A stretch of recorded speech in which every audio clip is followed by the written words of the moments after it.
They go by many names. Heroes for the countless victories and lives they saved. Freaks as they had the humanity stolen from them. Demons for the death they bring to their enemies. Rumor has it they cannot be killed. Other rumors indicate they were stolen children, who were made test subjects, and used as tools of destruction. This is the lore behind the Spartan II program.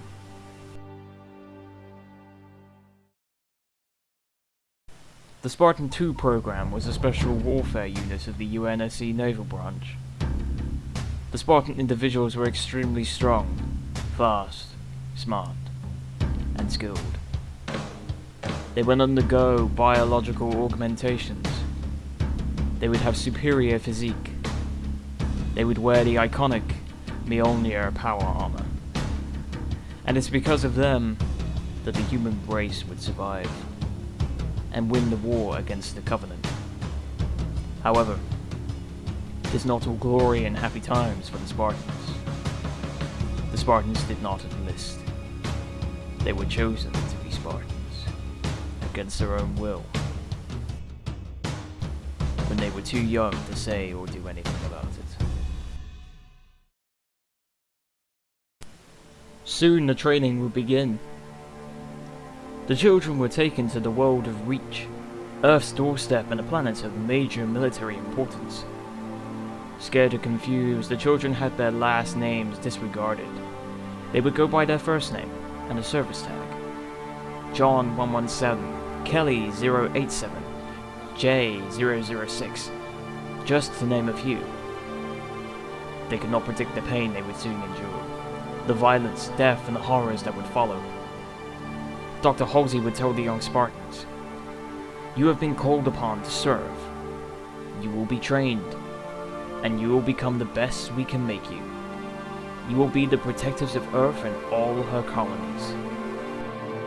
The Spartans would be trained by a man named Chief Petty Officer Mendez, who would be harsh on the young Spartans, but ultimately would be the one to change them from young children to humanity's greatest heroes.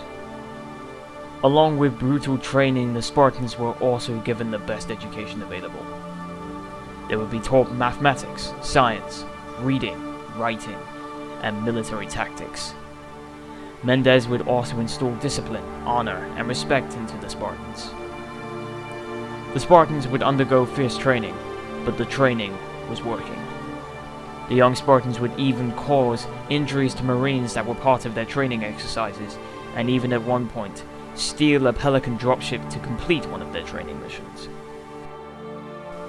At the age of 14, the Spartans would undergo the most painful and most dangerous part of their training to date, the augmentation process.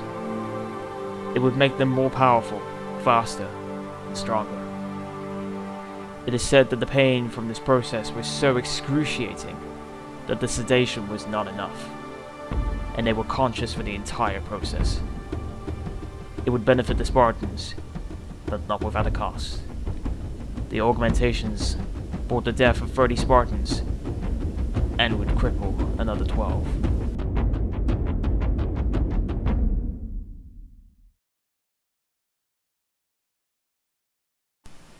The Spartans were originally created to combat human insurrection.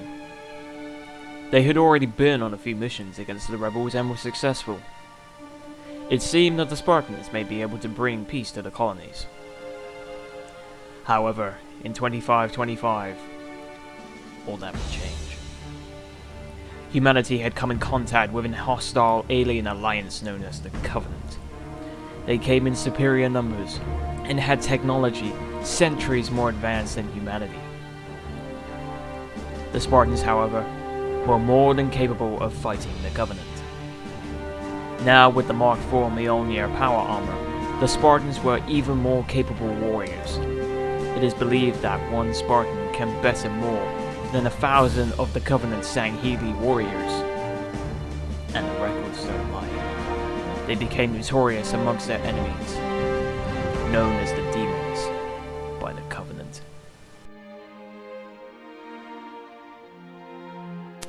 However, Despite the Spartans' might, there was simply not enough of them to defeat the Covenant.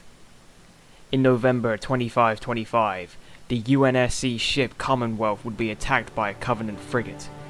To deal with the threat, 3 Spartans, John, Kelly, and Sam, boarded the enemy vessel with the intention to destroy it from the inside. While inside the ship, Spartan Sam was struck by an overcharged plasma pistol. This created a puncture in his armor, therefore meaning he would be exposed to the vacuum of space when the Spartans left the ship. Sam made the decision to stay behind and defend and detonate the warheads, while John and Kelly escaped to the Commonwealth. Sam would be the first Spartan II to die on a combat mission. It showed that the Spartans are in fact not invincible, and could be killed. Sam would not be the first. By August 2552, 4 more Spartans had been killed. Under ONI Directive 930, any Spartan that was KIA would be listed as MIA, to keep up the belief that Spartans never die.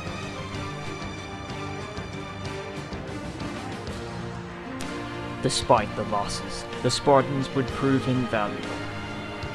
They would be the reason for many victories. They would save countless lives. Regardless, no amount of tactical victories would stop the Covenant war machine. To try and put an end to the war with the Covenant, the UNSC came up with Operation Red Flag. 25 of the 28 remaining Spartans would go on the heavily armored UNSC Pillar of Autumn, commandeer a Covenant ship, and capture a Covenant hierarch, to try and bargain a ceasefire. However, it was all too late, as the Covenant's next target would be the Spartans' unofficial homeworld of Reach.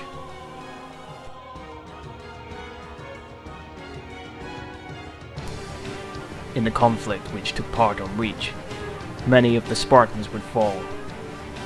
Most of the Spartans held out, inflicting many deaths amongst the Covenant. They fought valiantly, but they were eventually forced to hide underground, as the Covenant sent Reach ablaze. 2 Spartans made it on board the Pillar of Autumn.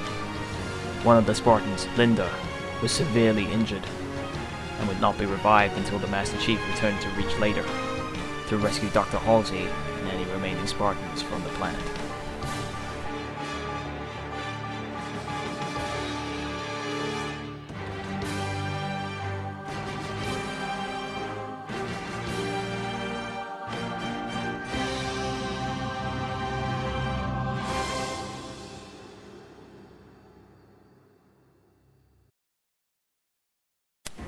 Following the Battle of Installation 04, the Spartans had more victories to claim.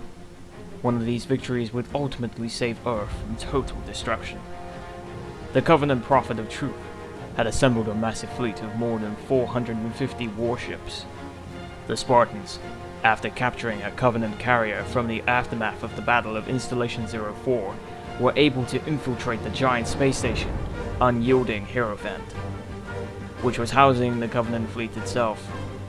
With the help of the AI Cortana, the Spartans overloaded the station's 512 fusion reactors. As the Spartans made their way to Earth, the unyielding Hierophant exploded, destroying and taking almost the entire Covenant fleet out of the equation. Spartans would further take part in the Battle of Earth, Battle of Installation 05, the Battle of Onyx, and finally, the Battle of the Ark. More would die in the coming months, however, as the war drew to a close. Spartan John 117 would go on to stop the Halo Rings from firing, as well as destroying the Flood. And so it is because of the actions of the Spartans that humanity was able to hold out for as long as they did against the Covenant. And it is because of the Spartans that humanity would be victorious.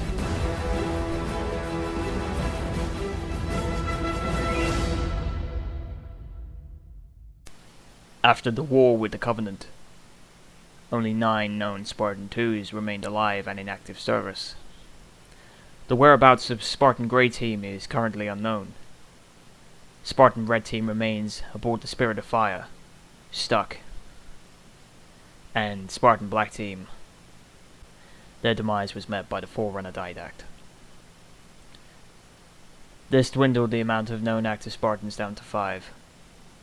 John, Kelly, Linda, Fred, and Naomi.